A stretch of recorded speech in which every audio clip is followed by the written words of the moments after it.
দর্শক শুভেচ্ছা দিন। জনতার কথা অনুষ্ঠানে আপনাদের সবাইকে স্বাগত জানাচ্ছি আমি কনক সরকার। আপনারা জানেন জনগণের কথা তুলে ধরতে এই একুশে টেলিভিশনের বিশেষ আয়োজন জনতার কথা। দর্শক, আমরা দেশে শক্তিশালী গণতন্ত্র চাই, আমরা চাই সরকারকে সহায়তা করতে। দর্শক, পঞ্চম দফা উপজেলা নির্বাচন শেষ হয়েছে, অর্থাৎ 5টি দফায় দেশের সকল উপজেলার নির্বাচন শেষ হয়েছে।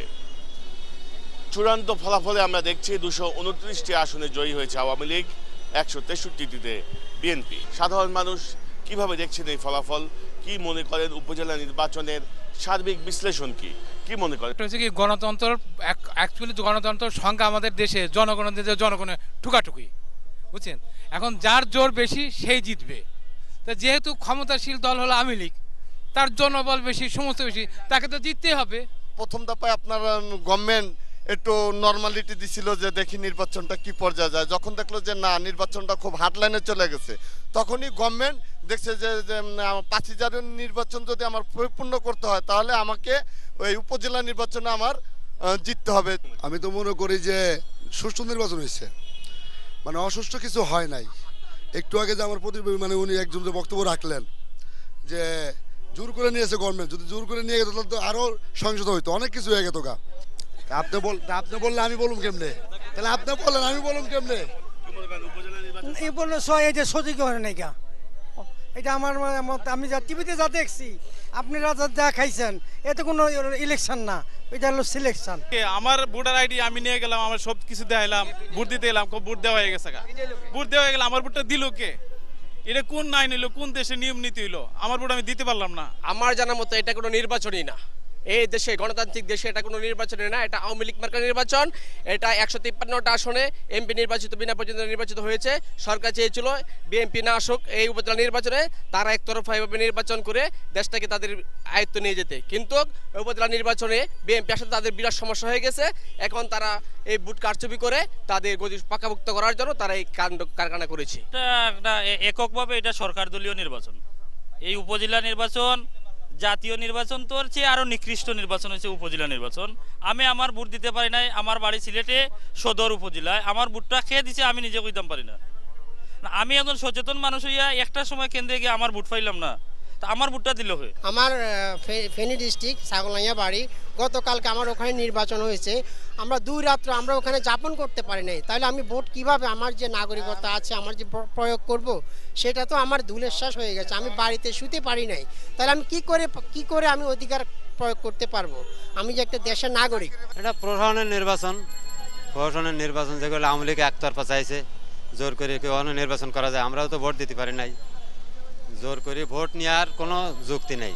এখন এখানে নির্বাচন কমিশনারও কিছু হাত আছে সরকারের সাথে, যে আমি যে সরকার যেভাবে নির্বাচন কমিশনার বলতেছে সেভাবে ইলেকশন হইতেছে। জনগণের দরকার নাই, জনগণের ভোটের দরকার নাই, জনগণ ছাড়াই ভোট নিয়ে যাচ্ছে। আমি মনে করি বাংলাদেশে গণতন্ত্র নেই, কারণ গণতন্ত্র আজকে রুগ্ন। এই গণতন্ত্র রক্তশূন্যতায় ভুগছে। এই রক্তশূন্যতা থেকে উদ্ধার করতে হলে 16 কোটি জনগণকে তাদের রক্ত দিয়ে এই গণতন্ত্রকে সচল করতে হবে।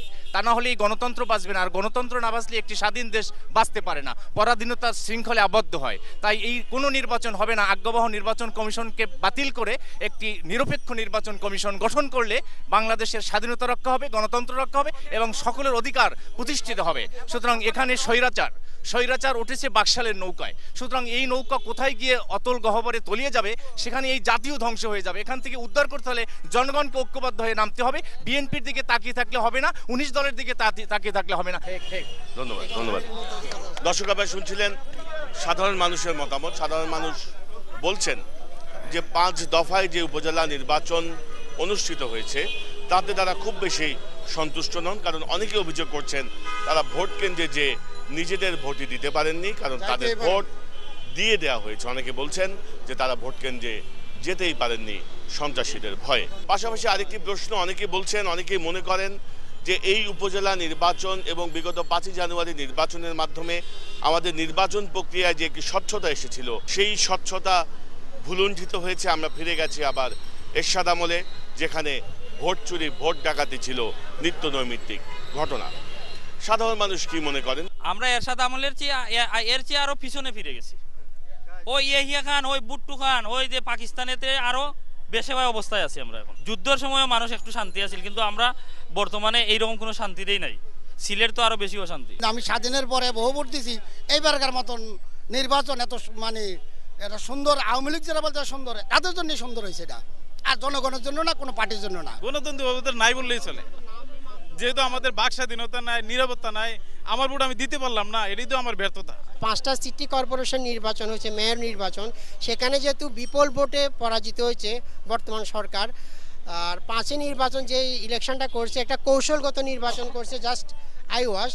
সেটা যেহেতু পরপর 2টা নির্বাচনে গভর্নমেন্ট ফেলিওর হয়েছে, এটাকে জোর দখল করে সে একটা নির্বাচন করতে চেয়েছে, যাতে করে জনগণ তার কাছে আছে এইভাবে জিনিসটা পরীক্ষিত করার জন্য। আসলে কিন্তু জনগণ অনেক বিচ্ছিন্ন হয়ে গেছে তার থেকে। সরকার হয়তো দেখছে এক নায়কতন্ত্র কায়েম করার জন্য এটা করতেছে, এতে তো একতরফা রায়ের জন্য।